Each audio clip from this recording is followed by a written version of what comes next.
Hello and welcome everyone.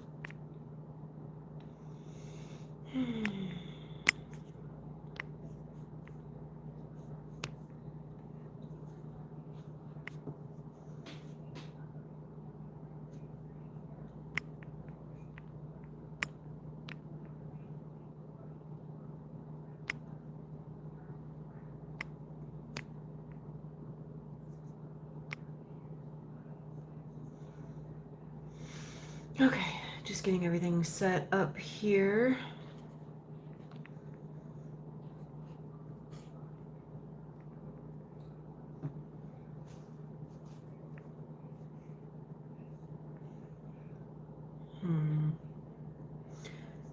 Trying to figure out how I want to do the chat stream today. Okay, I think I'm just going to leave it as it is.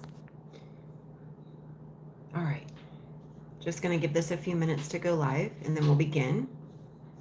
Obviously, if you're watching the replay, just fast forward. Usually I begin somewhere between 3 to 5 minutes in. So just check around that time frame. And if I remember, I will tag it in the comment section when I'm actually starting the conversation.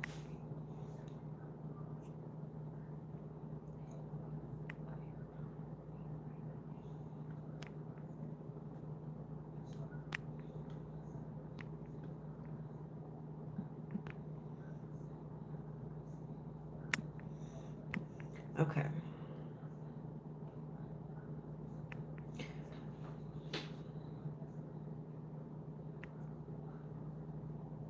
Just bear with me. I am still going through editing the chat on who can comment. So,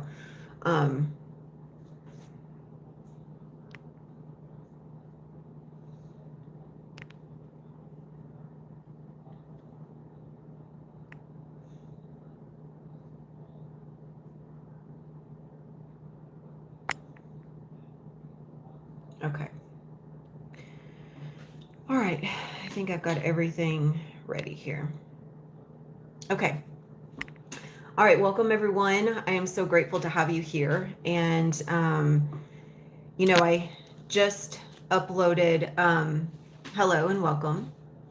I just uploaded a video the other day and I've been working on doing more pre-recorded videos, but I really enjoy the live interaction and I really enjoy just being able to jump in here and speak into this. Honestly, I'm not one for doing content creation. That's something I'm learning to slowly love and appreciate. So thank you guys for dropping in and thank you for tuning into this. So basically what I'm going to be discussing here is something that I am applying in my own world right now, which is identity shifting. And I know you guys have probably heard a lot about identity shifting. I know for me, over the last 6 years, as I've been working in the spiritual community and I've been working in the field of consciousness, it's something that's always talked about. And as I go through this process, I've had a lot of information. And one of the things that I noticed as I consistently, went through different levels and different parts of the process is that the thing that kept me most stuck was having all of that information and not actually knowing how to apply it or thinking I knew how to apply it. And then obviously I didn't. So what I'm going to share with you here today is the process that I go through and what I apply and things that I'm noticing in my own reality, what's working for me and what hasn't worked. So one thing I spoke into on Instagram just a little while ago was, I don't know if you guys have ever heard of a mini mind movie or going through and incorporating a mind movie, but that's something that I just recently started applying. And I noticed a difference between doing a mind movie in my head and doing a mind movie in my body. And so that's one thing I'm going to share with you. It's also really interesting. Our brain and our nervous system is wired for survival. It's not wired to make us happy. It's not wired to make us feel good and fuzzy and secure about things. We learn and practice safety and security. And 9 times out of 10, we haven't had anyone mold for us what that actually looks like, what that feels like, what that sounds like. And I know for me, I never really had anyone mold for me what healthy boundaries look like. I never had anybody mold for me what a good value system looks like. And I didn't even realize that my value system was limiting me from embodying a new identity. So the identity that you're in right now is a model that is being predicted based on what's most familiar to you. So I'm sure everyone's heard this. And if you haven't, then you're hearing it now. You may really, really, really desire to make a lot more money. You may desire to have a significant other. You may desire to live in a certain location, in a certain country. And yet, if in your body, in your nervous system, if you truly believe that that's not possible, then there's no way for you to actually experience that thing, right? So how do you get from being in the place that you're at now to being able to experience that thing? Again, for me, I had all this information. I've known all of these things for years, but in terms of experiencing more income, in terms of broadening my range of clients, in terms of moving and living in a different location, I've never really been able to get to that place that I really want to experience. And I wanted to know why. I wanted to have a better understanding of what was keeping me stuck. So here in the last 2 months, I have been faced with some pretty significant challenges. 6 years ago, it's nothing compared to 6 years ago, but 6 years ago, I was homeless. I was living on the streets. I was addicted to drugs. I was in an exceptionally abusive relationship. I had gone through some pretty traumatic things. So where I'm at now compared to where I was before is obviously I'm in a much better situation. However, the things that I experienced then still live in my nervous system. And so even though I've been wanting to shift identities, and even though I've been wanting to move into a more balanced experience of myself where I have more income coming in, like I said, in a broader range of clients, I haven't quite reached that. And what I realized is that even though I'm no longer quote unquote addicted to drugs, I still have addictive behaviors. And that's one of the key factors of this identity that I'm shifting out of, is these addictive behaviors. Hello and welcome to everyone. And those addictive behaviors, one second, let me refresh the chat. Okay. In those addictive behaviors, one thing that I'm really, really good at is procrastination. I'm also really good at distracting myself and jumping from like one subject to the other and trying to take in a bunch of information. And for someone that's working on building a course, trademarking it, starting my own business, I work for myself, being able to stay focused on something consistently is very, very important. But that's where I'm also, one of my weaknesses is not having the willpower to do so, or well, not choosing the willpower to do so. It doesn't mean I'm not capable. It just means I would have to actually change my habits and not sit there doom scroll on my phone whenever I feel like I have the opportunity to go into and create content. Instead, I do something else to avoid creating the content, because for me, content creation feels very overwhelming sometimes. I feel like I don't know how to do it. I'm older, so some of these new things, the AI and the technology, feels a little bit overwhelming for me sometimes. So there's all of these thoughts, these negative thoughts that are always coming up. And a lot of times they're running in the background and I don't even hear them. And so even though I can absolutely create the content, my nervous system does not believe it's safe. Just like my nervous system does not believe that living in a new home is safe. Just like it believes that having a new car is not safe. Just like it believes that receiving $1 million is not safe. My nervous system is conditioned to the familiarity of procrastination and like an ADHD behavior and being all over, everywhere, all at once, all the time, and never completing a task. That's what my nervous system knows as safe. My nervous system, drugs were safe. Homelessness was safe. Abuse was safe. It might not have been the most fun thing for me to experience, but it was my safe place, because that's the way I was conditioned. I conditioned myself to believe that I was unworthy. And so therefore, I experienced situations that would directly mirror back to me that unworthiness. So as I'm shifting identities, not only do I need the information, right? I have access to that, we all do, but I need to learn how to incorporate it. So what I've been doing every single day is when I wake up, I shift out of doing something that I would normally do into doing something completely different. You know, think about, like, if you're a coffee drinker like me, I drink the same type of coffee every single day. I sometimes will switch flavors, but I have a very specific coffee. I really enjoy it. I fix my coffee a very specific way. It's not that I can't experience different coffee flavors. It's not that I don't have the ability to do so. It's just that it's really easy. I wake up, I fix my coffee, I know what I like. Okay.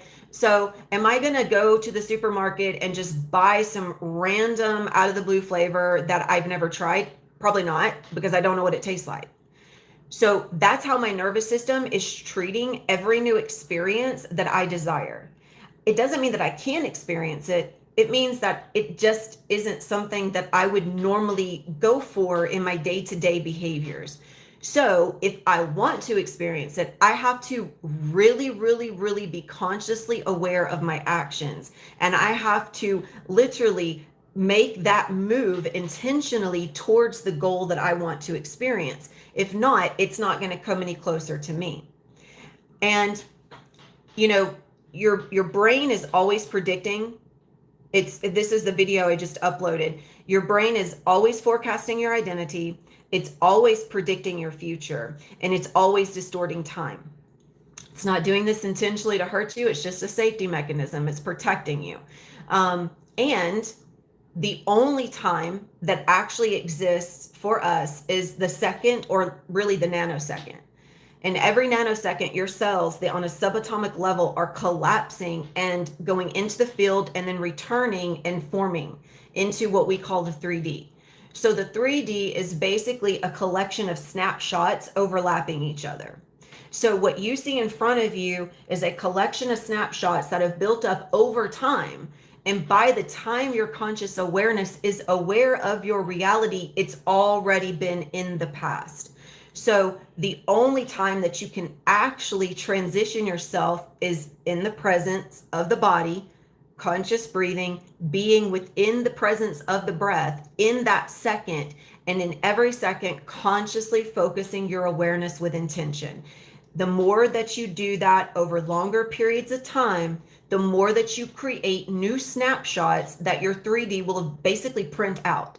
Think of it like printing money. So your 3D reality is a printer. Your brain, or technically your brain is, and your eyes are projecting the snapshots.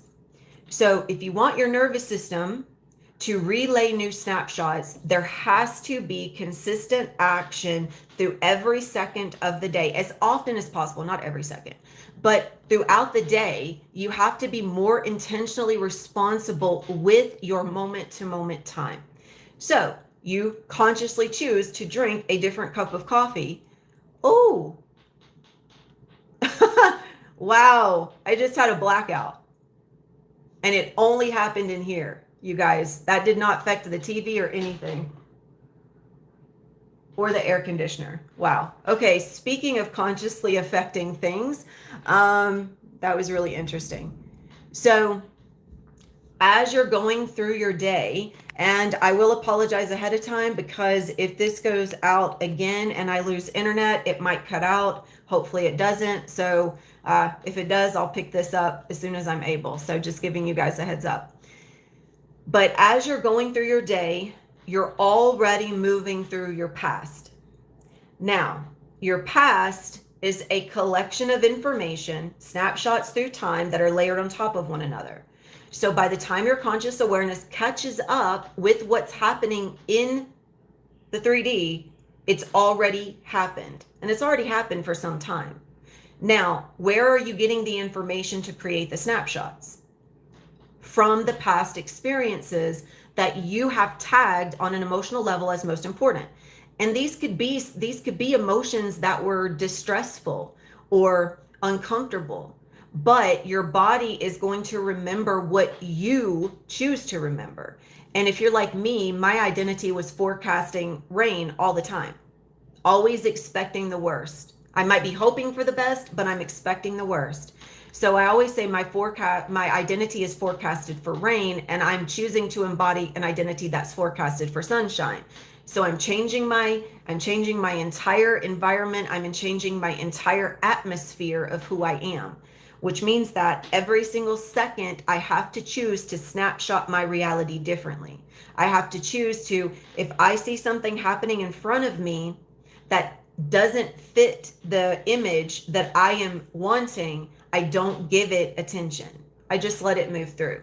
And that can be challenging if there are things showing up in my reality that I'm very, very emotionally attached to. This happens a lot of time in relationships with people. We become attached or emotionally dependent on someone. And even if that relationship is not supportive, even if it's not healthy, maybe our survival seems to be dependent upon that person. We will unconsciously, consistently, and even consciously, consistently keep that relationship alive because it's familiar. We will consistently bring situations in that relationship that show us just how much we lack within ourselves, how much we need them, and how incapable we are of leaving, or how much we need another person in order to feel safe and secure. When in fact, the only reason why we're experiencing that person in front of us is because we have quite literally forecasted or predicted that relationship from our most common belief system.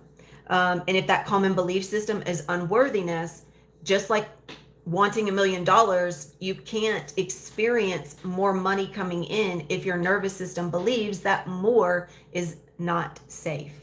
So how do you create safety, or how do you connect to safety? You consciously every single day take steps towards envisioning your future as if it's already happened. And again, I'm sure you guys have heard about this. I practice daily mind movies. So I will come into and do some conscious breathing, like some box breathing. And I will pay attention to everything that's coming up in my body, letting any thoughts, any emotions, anything surface, and I just witness it. I don't try to change it. I don't try to get rid of it. I don't try to push it away. I just let it move through. And as I'm going through the process of letting everything move through, I'm basically letting my nervous system just purge, just letting everything come up, letting it be witnessed, because all the things that are coming up are what I'm usually most commonly during the day not paying attention to. So guess what happens? If I'm not aware of it, and if it's acting subconsciously, then it's still being snapshotted into my reality, and I don't know necessarily why. So not that I have to, but it's a really good thing to have in your tool belt, because it helps you be more consciously aware of your own identity, which makes you less susceptible to other people's identity. Thank you. So this was a big one also for me, because my relationship with my parents was always really strained. And all of us, our very first relationship begins with our parents, aside from God, source, universe, right? And so every relationship that we have, including the one with ourselves, is based after how we have chosen or how we have related to our parents. And if you're like me, for the longest time, my parents were to blame for everything. And what I realized by doing my own inventory, and when I really started looking close at my behaviors, was that I was an asshole growing up. I mean, I can't even imagine my parents and them dealing with me growing up, because I was exceptionally manipulative. I've always been very emotionally manipulative.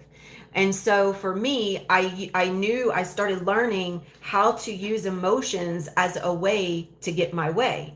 Now, this doesn't mean that there were not things happening in my household that were emotionally traumatic, because there were. But the question is, and this is something that comes up with a lot of my clients, there usually is a hiccup in the relationship with the parents. And if we're not willing to complete that relationship first, we can't complete any other relationship in our lives. So no relationship we have is going to be healthy unless we have a healthy relationship with our parents. And that doesn't mean that you have to be best friends with them. That just means that you've learned to accept them as human beings. That gives you permission to accept yourself. It gives you permission to accept others. Okay.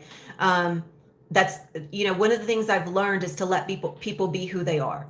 I don't need to fix them. I don't need to change them. Clients, I'm not there to change them. I'm not there to fix them. I'm there to support them as they're learning about themselves so that they can learn how to shift into the version of themselves that they most want to experience.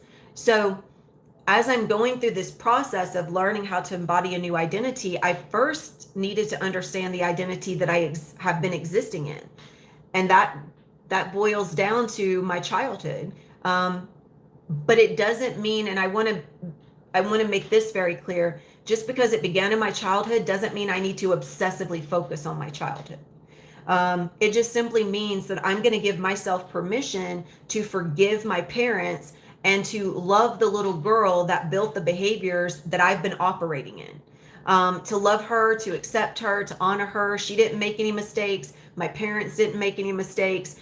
It was just the way that things unfolded. So with that being said, as I've consistently progressed into learning how to apply this, I've gone through these mini mind movies. And simultaneously alongside that, I'm also learning how to live in harmony with my parents, to live in harmony with others, to live in harmony with myself. So the mini mind movies, the snapshots of reality, that's exceptionally powerful. Living in the end, as Neville Goddard says it, that's absolutely necessary. But to get there, you have to have a nervous system that can carry that image without overriding it with your past behaviors. And your past behaviors will always be front and center if you're still fighting against them. And that's why I mentioned the acceptance to the parents and the acceptance to others, because until you actually begin to look at those relationships differently and you actually start looking at your past through a lens of love, then it will feel exceptionally difficult to embody a future that's loving if you're still fighting a past that's based in fear. So when you go in to do these mini mind movies, I would invite you to come into your breath. And we have some neurons around the top part of our heart. They're directly connected and they're directly located by the valves. Okay. And these neurons are little antennas. And they're the only part of the cell that can actively attune itself to the field of consciousness. Neurons are the only ones that do that. And these are basically like little gateways. So any memory that you've ever lived can be accessed in any second. That's why the second, the moment, the presence in the body is so important. When you come into your body and you slow yourself down and you extend your awareness and you start to focus on the breath, focus on the beat of the heart, and you actively connect yourself through the heart, then you're beginning to extend yourself beyond the film that's actively projecting itself as your reality, the snapshots of your past that you've always focused on. And now you're going to bring a new reel in. You're going to bring a new movie in. And so in your mini mind movie, you want to be as deeply in the body as possible. You don't have to, but it really does help. And as you're in the body, allowing any residual energy, thoughts, beliefs, whatever to come to the surface. Just spend a few minutes letting everything come through. And as your nervous system is just clearing everything out, then you begin to bring a memory into focus that's easy. Like a day that you've spent with friends, like a happy, fun memory, something where you can just access that joy, that happiness. We all have at least one memory where we've had joy and happiness and experienced a deep, profound sense of love and connection. So just allow that to come forward, because every experience of your future is just a memory that you haven't consciously lived yet. But that doesn't mean it exists in your future. It exists when you intentionally choose to bring it forward. It's already in the field. All you have to do is connect to it. So come in connection with your body and your breath. Begin with a memory from your past that carries the frequency of emotion that you most wish to occupy. Allow that to fill you up. And I like using my voice to communicate as I'm living out the memory, because your five senses are the bridge between the hallucination and your experience of it, because everything that you're projecting is basically a walking dream. It's a hallucination. Your brain is predicting, and it's just giving you its best guess, and you're living through that best case scenario, if you will, even if it doesn't feel like it. Even if it doesn't feel like it's best case, your brain is just giving you the best scenario that it thinks you want. So start to bring forward your happiest memories every single day, and start to become accustomed to living in the joy, in the happiness, in the peace, instead of waiting for something to happen before you experience peace or happiness. Now, again, I'm sure I'm not sharing anything with you guys that you don't already know. This is about remembering that you get to apply it, not necessarily that you have to have a bunch of new information for it to be mind-blowing. Once you have that memory, and once you're practicing the experience and the emotions and remembering what it feels like to be in that joy where everything's just working out, then start to bring forward the movie that you choose to live out as your future self.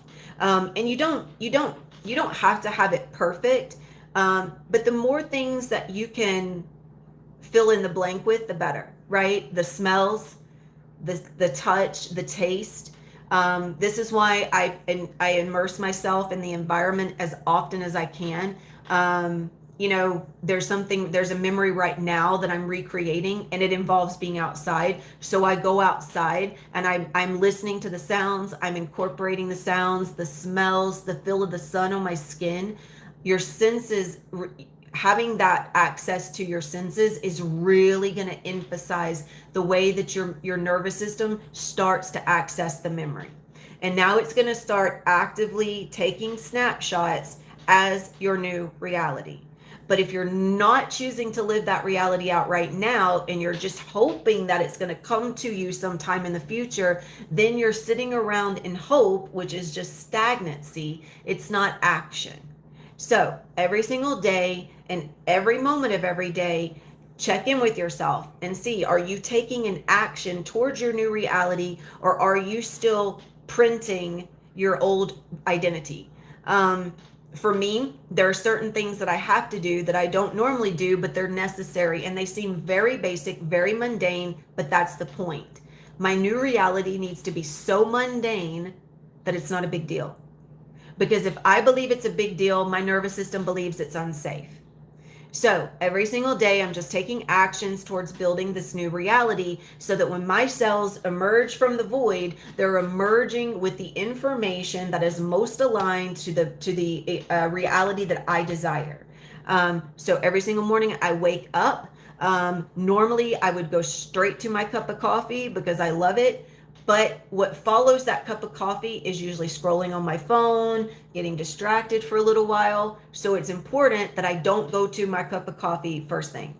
So I get up, I do some stretches, I do some lymphatic drainage, I do some Qigong exercises. Then I go to the coffee. Then I brush my teeth. Normally that's something I would wait on too, because I have a habit of past depression and anxiety. So like certain basic things were never necessary or necessities. They were never necessities for me.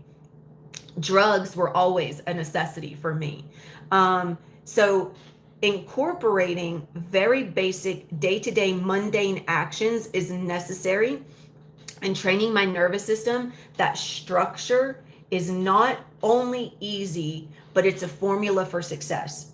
So very basic things lead to very large successful experiences. So when you start to structure and you start to show your nervous system that you can take these actions, even if it's a day where you feel really down and you feel really stressed and you feel like you can't get out of bed, don't think about the reasons why you can't. I know that feeling very well, and it does happen to me too.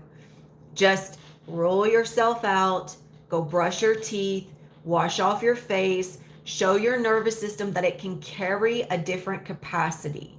Show your nervous system that it can be safe in the movement and that it's not too much. The one thing I learned when I decided to start working for myself and building a business was just how little structure I was accustomed to, and just how much I enjoy or I rely on procrastination. So the whole point of me even being here today is a part of me building a new habit. Going live, it's not about whether or not I get 1,000 views. It's not about whether or not I get 100 new subscribers. That's not what it's about. I'm not doing this for the subscribers or for the views. I'm doing this to put myself out there as a part of my daily habitual ritual to live in a new snapshot of my reality where I'm more accessible and where I'm putting myself out there and where I'm sharing my voice, because that is a part of what I am, and that's what I offer. And it's easier for me to do that with clients. It used to feel easy for me to do it publicly. Then I started going through some deep dives into myself, and I started seeing myself for who I was. And that was exceptionally debilitating to me. When I saw myself for who I was for the first time, when there was no mask, when there was no good girl, no coach, no neuropsychologist, no neurotherapist, when that title wasn't there, when it was just me and all of my human condition and all of my character defects, it broke me down. It's taken me quite some time to come back and meet myself with open arms and acceptance. But that point of dysregulation has also been one of the most transformative. Embodying a new identity does not mean that you don't feel dysregulation. It means that the dysregulation happens and you sit through it and you face it and you allow it and you learn from it, so that in those moments you're remembering what it's like to not run away. And your nervous system is learning that it's okay to feel big things. You can't receive big things if you can't feel big things. So, receiving millions means that not only am I visible, but I'm feeling all the stresses that come with accessing myself at that level, the challenges, the failures, the successes. And if I'm not willing to feel the big things, then how am I going to receive the big things? I can't. My nervous system says it's not safe, because you can't even feel fear. How can you feel $1 million? How can you receive $1 million if you can't even be with the emotions that are challenging you? It's impossible. So my message to you guys today is to incorporate these things. It's literally about taking what you know and applying it. And one thing I left a comment on a video recently because someone was saying, this is nothing new. I have heard all this before. And my comment was, you don't learn from getting new information all the time. No information is technically new. You learn by showing up and being willing to listen, not from what you know. You'll never learn if you're listening from the position of, I already know that. You learn from the position of, how can I learn about this right? Like, how can I learn about myself right now through what is being shown to me? You listen from a place of being empty, of not knowing anything, of not not having something to show for what you're hearing. No, listen from the position as if you've never heard this, as if you're hearing it for the first time, as if you get to run and play and apply this as if it's completely new to you, even if it's not, because that's how you learn. Is the awareness should always be accessing itself from, I don't know. Not because you don't, but because you only learn when you're not pushing against the information and acting as if you already know everything about it. And that took me a while to really learn from, because I used to always approach things from, I got it all figured out. And that's how I talk to people too, right? I got it all figured out. And that's why I'm noticing my identity is actually becoming embodied, is by the conversations I'm having when people are sharing with me. Some of the things that are being shared with me, I don't believe in those things anymore. I don't follow those same lines of information. It doesn't mean I don't know about them. It just means that I have actually learned from incorporating that part of myself. And now that I have, I can see why I was playing that role and why I was wearing that mask and why I was acting that way. So I just don't wear that mask anymore. Doesn't mean I think negatively about it. It just means that I don't have any input towards it.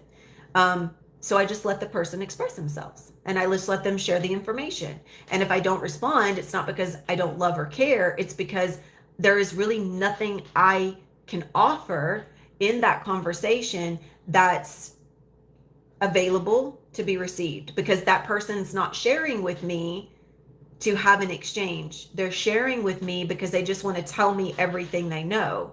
And anything I say in return will be taken personally. And I've learned that, because I did try to respond in one of the messages. And even though I responded completely about myself, I shared my personal experience from my life, my reality, what I learned, how it helped me, how it taught me. And they still took it personal. They thought I was talking about them, even though I had in no way, mentioned it. I said, I'm really grateful you shared this, this link with me, because I had a personal experience in relation to what you're sharing here. And I would love to share that with you, since you're sharing some personal stuff with me. I would love to have an exchange with you and share that information. And so as I was sharing that information, instead of that person just simply receiving it, they had to say something, right? They had to say something. They had to tell me about themselves and how they thought I was talking about them, and it was about them and what they knew. And it was, that type of response is not coming from a place of I'm here to learn and listen and receive. It's coming from I already know, and the assumption that it's somehow a personal attack, even though it has nothing to do with them. And that happens because our identity is literally, the way it's forecasting itself is, it's everything and everyone, or everything is about me. When I'm in that type of identity, it's all about me. And everyone is against me, and everyone is talking about me. Oh, but I know everything that you're talking about too. And I know everything that you've got to say. And I can prove that I know everything. And it's all about me. I'm the important one. I'm the one that's done all the things. And when you're in that place, there's not the possibility or even the opportunity for an actual exchange. There's not a conversation that's taking place. You're just talking about yourself. You're not sharing with each other. And so that's why when a specific tone comes into a conversation, and I've also learned to not bring that, I'm learning not to bring that tone myself, to where I don't just talk about me and what I know. I share specifically from personal experience when it's necessary. I could always share from personal experience. It doesn't mean it's always necessary. So I really appreciate you guys being here and receiving this. Again, I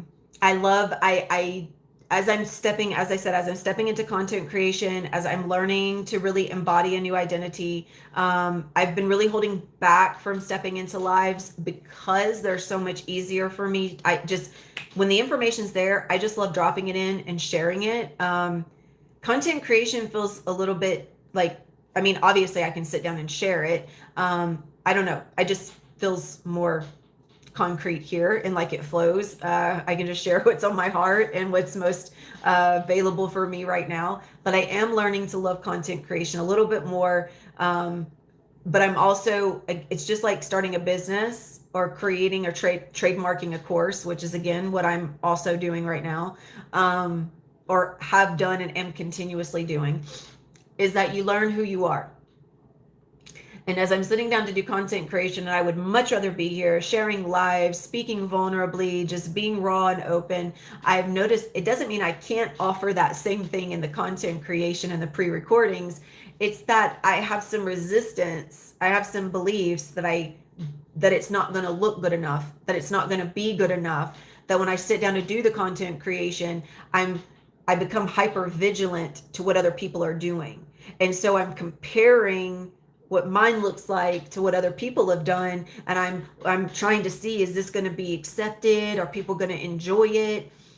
And that is coming from people pleasing. And again, that's the identity that I'm working on shifting out of, not because she's bad, but because I'm not authentic when I'm trying to please people.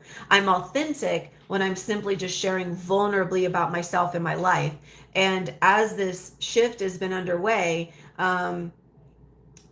it's really, really, really shown me how much of my life has been based on these addictive behaviors. The substance changed, you guys. Just because the drugs aren't in my life doesn't mean I haven't been acting like an addict. And you don't have to have a past addiction to drugs to be an addict. We all have addictive behaviors, and those addictive behaviors are always showing up. And the process of embodying a new identity is not to somehow be better than. It's not about reaching some heightened state of ascension or consciousness where you somehow are more human than human or better than people. It's about being so human that you don't deny any part of being human. You don't deny other humans. You don't deny any part of your humanness. You're just so in love with the experience of the humanness that it's all here right now, and you're not pushing it away. Not even the old identity. The old identity doesn't die. I'm not trying to kill it, just like I'm not trying to kill my ego. I'm learning from it. And when I've learned everything I can learn from that identity, it's time to move on. And it's time. I've been stagnant in this reality for some time, and it's time to move on.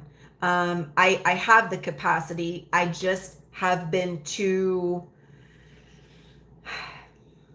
dependent on my laziness to do the things that I know I'm capable of doing. And again, that's a part of addictive behaviors. The substance of addiction is, it's like you have it's like the substance of the addiction is the drug. And now that the drug isn't there, I'm trying to find everything else to fill the place of the drug to get that high. And that includes doom scrolling or being on my phone or playing a video game or watching a movie or just all around doing something other than what I need to be doing. And sometimes people can take this in the complete opposite direction. If you're someone that takes massive action, you can also burn yourself out because you become addicted to needing to get the work done. And so it's about finding balance in between. So I hope that everything that I've shared here today is supporting you guys in some way. I would highly recommend, if you incorporate those mini mind movies, like I said, to just really come into connection with your heart and your body. You can, when you're connected to those neurons in your heart, you're really going to feel the sensations and the expansion. And remember, if you were living the life, and I know we've heard this 1,000 times or more, you guys, I know I have, but I'm going to say it. If you were living out the version of you that already had everything that you want, you would respond to reality differently.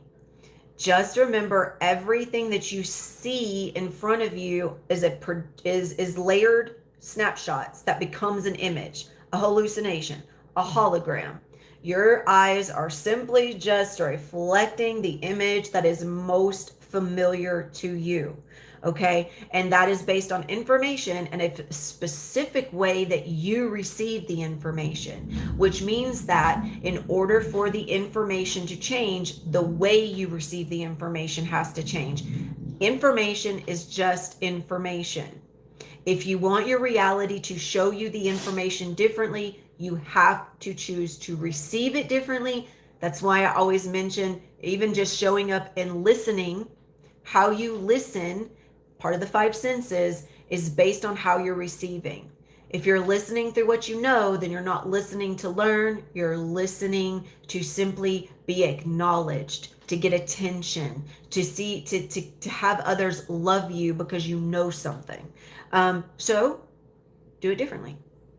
Instead of showing up and sharing what you know, share about what it is you have learned in what's being said. As you're hearing something in real time, what are you learning about what you're hearing? Don't share from what you've already known, what you've already done, and what's already happened. That's you speaking from the past. Speak from the present. What did you learn right now? So it's a good test. If you're watching this in the replay, or if you're going to go back and watch it in the replay, drop into the comments what you learned right now. What hit you differently? What landed with you differently? That's a good test to see how you're listening and how you're receiving. Okay?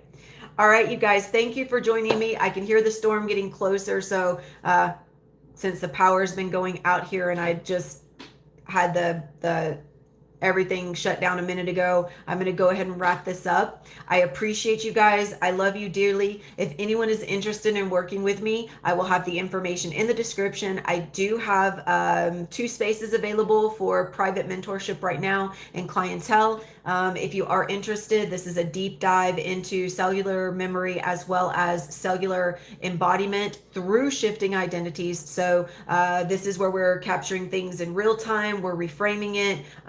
We're incorporating it, obviously, through the mini mind movies and some other techniques that teach you how to constantly live out your reality right now instead of being reactive to the reality that you have been consistently projecting through familiarity and past, past memory. Basically, you're living out your past through your future consistently. And so this will help you learn how to shift out of that into the present, into embodying the identity that you want. And also too, learning how to complete your relationships, learning about your behaviors and your patterns. That is one of my main focal points, is recognizing behaviors and patterns, learning through cognitive practices, and neuropsychology and neuroscience. So yeah, just reach out if you're interested. Let me know. We'll get a discovery call booked. And again, I still have the soft launch coming up of the Rev method. If anyone is interested in that soft launch, this will be at a very, very, very, very, very cheap rate, very discounted rate. And I will have more of these lives coming through, and I'm going to be bringing through some practices to show you guys how this is applied in real time for those that I work with. So thank you all. I love you. I appreciate you. And I look forward to seeing you next time. Until then.